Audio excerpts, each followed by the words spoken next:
కృష్ణా జిల్లా మచిలీపట్నంలో కలకలం రేగింది. జనసేన నాయకులు కర్రి మహేష్ కారును దుండగులు దగ్ధం చేశారు. పోలీసులకు కర్రి మహేష్ ఫిర్యాదు చేశారు. వైసీపీ గూండాలే కారును తగలబెట్టారని, వారిపై చర్యలు తీసుకోవాలని ఆయన డిమాండ్ చేశారు.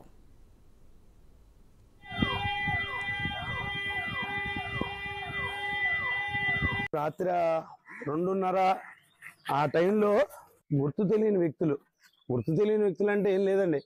మొన్న మా ఇంటి మీదకి వచ్చి దాడి చేశారు. ఎలక్షన్ నిమిత్తంగా నేను జనసేన పార్టీలో యాక్టివ్గా తిరుగుతానని చెప్పి దాడి చేశారు.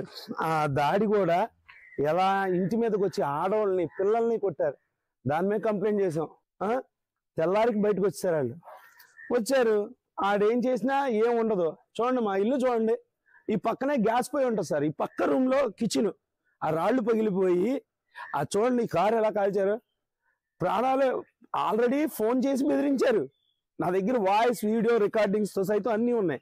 ఇంత దారుణం. మనుషులు కూడా విలువ ఉండదు, కానీ మనిషి ప్రాణాలకు కూడా ఇలా కాల్ చేసి ఇలా చేశారంటే వాళ్ళు మాట్లాడి కొట్టి చంపుదామనే వాళ్ళు. ఈ విండో ఓపెన్ చేసి చూసా, ఈ బెదిరింపు కాళ్ళు, ఆ ఫోన్ కూడా మ్యాటర్ కూడా ఎస్ఐ గారికి పెట్టా. ఫోన్ చేసి, అన్న వైసీపీ వాళ్ళు కొడుతున్నారు, నేను జన సైనికుడిని, నువ్వు రాన్నా 3 స్తంభాల సెంటర్లో చల్లపల్లి రోడ్లో పరిగెడుతున్నా. ఒకడేమో పంపిస్తాం మనిషిని, అరే నీ అన్నయ్య వాళ్ళ కొడుకు కొట్టాడుగా, మమ్మల్ని దెబ్బేశాడని చెప్పాడంటగా, నా కొడుకుని జాగ్రత్త పెట్టుకో. ఏంటిది ఈ రకమైన ఇదా? ఇక వీళ్ళు మనిషి ప్రాణం కోరుకునేదాకా వాళ్ళు ఆ రోజు నుంచి ఈ రోజు వరకు వైసీపీ ప్రభుత్వం చేస్తున్న అరాచకానికి, ఈ అరాచకానికి పోనీ ఇక్కడ ఉండొద్దు, రాజకీయం చేయొద్దంటారు. రేపు వెళ్ళిపోతా మేము రేపు వెళ్ళిపోతాం. ఇళ్ళన్నీ అమ్మి పారదొబ్బి ఇక్కడ ఉండాల్సిన పని కూడా లేదు. మా నాన్నగారు గుడి కట్టించారని చెప్పి మేము ఇక్కడ ఉంటామే. రాజకీయం అంటే ఇదా?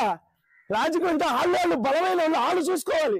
మాలాంటి వాళ్ళ మీద ఇదా? ఈ రకమైన ఇదా సార్? ఇలాగా ఇల్లు తగలబెట్టేస్తే మొత్తం చచ్చిపోయేవాళ్ళంగా, ఫ్యామిలీ చచ్చిపోయేవాళ్ళంగా. వాడకట్టు కనుక్కోండి. మొత్తం అందరూ అర్ధరాత్రి 2:30కి తగలబెట్టావంటే నువ్వు 3 ఏళ్ళలో ఏమనాలి? ఇది నీ రాజకీయం. రాత్రి